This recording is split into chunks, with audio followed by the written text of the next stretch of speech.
I am working with the ingredients that are available right now from the market. The first ingredient that we got was rhubarb-radishes, and now there are green beans and peas. There's this wonderful cress. I don't know if you can find this here, but this incredibly spicy cress that you'll try. Clearly, dill, basil, and everything else. We're so glad that you're here. Supporting farmers markets is the most important thing that you can do, buying locally and eating great fresh ingredients.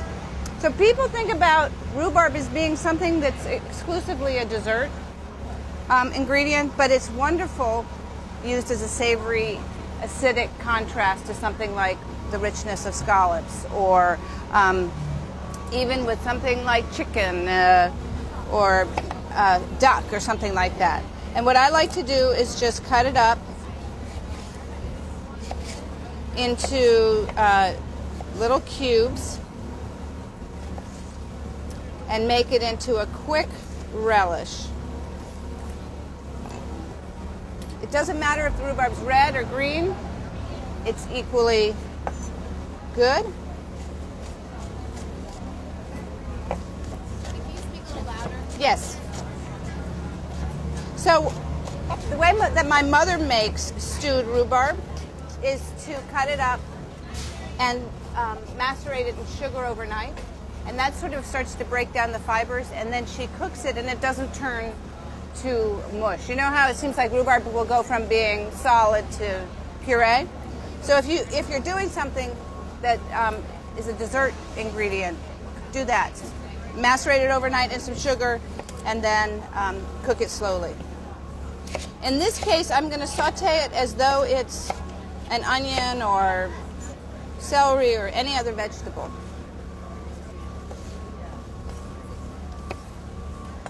Jody, you don't peel the rhubarb skin? I don't peel it, no. Does your mom? Sometimes. If it's really tough, I would say go ahead and peel it, but one thing about peeling it is that you'll take any color off that's there. And a way to keep the color is to add some acid. So if you add some lemon, it'll enhance the red color. Okay, so I have my rhubarb. I have radishes, and also radishes are something that people don't always think about serving as a cooked vegetable, but they're really delicious cooked. And these are so many different colors. And I even have, these are actually turnips.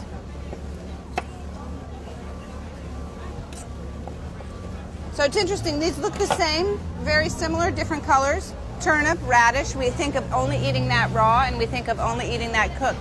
But you can interchange them. So radishes you can definitely cook, and turnips you can eat raw. And there are lots and lots of vegetables from the that we don't think about ingredients that you would eat raw, like beets and artichokes and asparagus. But particularly if you buy them here, where they're so fresh and delicious, they're wonderful raw. Okay. So I'm going to make one order here, and then I'm going to cook like mad so you can all have a taste, okay? So I have beautiful scallops. We've taken the little muscle that attaches to the shell. We call that the sneaker. That's a technical term, sneaker. And season with a little salt and pepper. And this is great because I don't have to worry about the smoke alarm, which is what we have to worry about a lot. In fact, the reason that I was late is because the smoke alarm went off. So when you're cooking scallops, or pretty much anything, put them in the pan, let them be until they're the color that you want. If you wiggle them around a lot, the moisture from the scallop is going to come out. It's going to cause the scallop to steam. It won't get that nice golden color of a sear.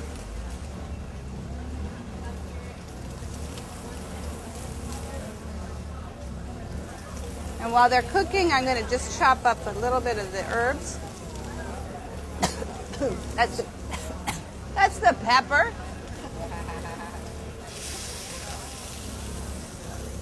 Who cooks with dill here? Who likes to cook with dill? Anybody? When I started cooking 30 years ago in restaurants, we were taught that dill was, nobody used dill anymore. I think it had been used so much, so heavily in so many dishes that nobody was using dill. And it's a great herb if you just use a little bit, particularly with seafood. Okay. So in these ideal conditions, this is really what you want the scallop to look like. Can you see that? But because this pan is a little bowed,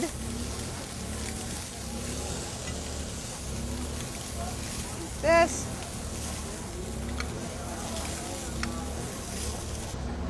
Okay, and then I add a little more oil. Add the rhubarb, some radishes,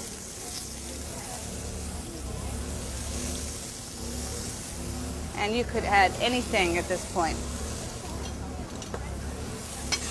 Ooh, I want to add some of the wax beans.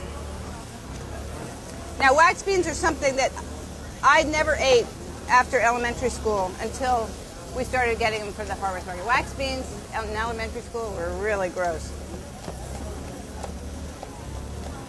So you can just cut them like this. Make a beautiful little addition.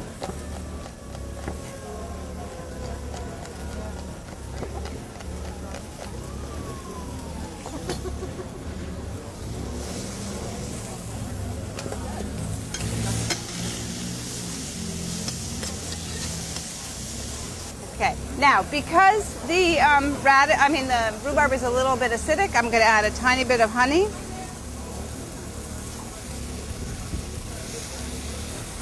To give it a little sweet and sour flavor. A little lemon juice.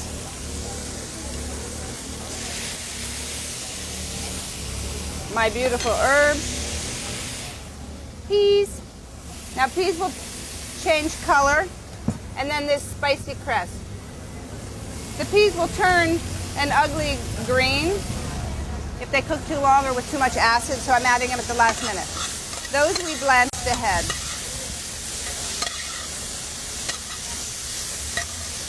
Now I have to taste.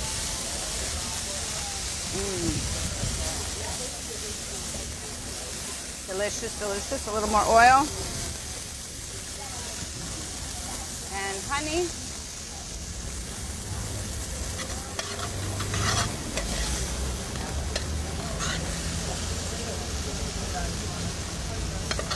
And there you go. Isn't that pretty?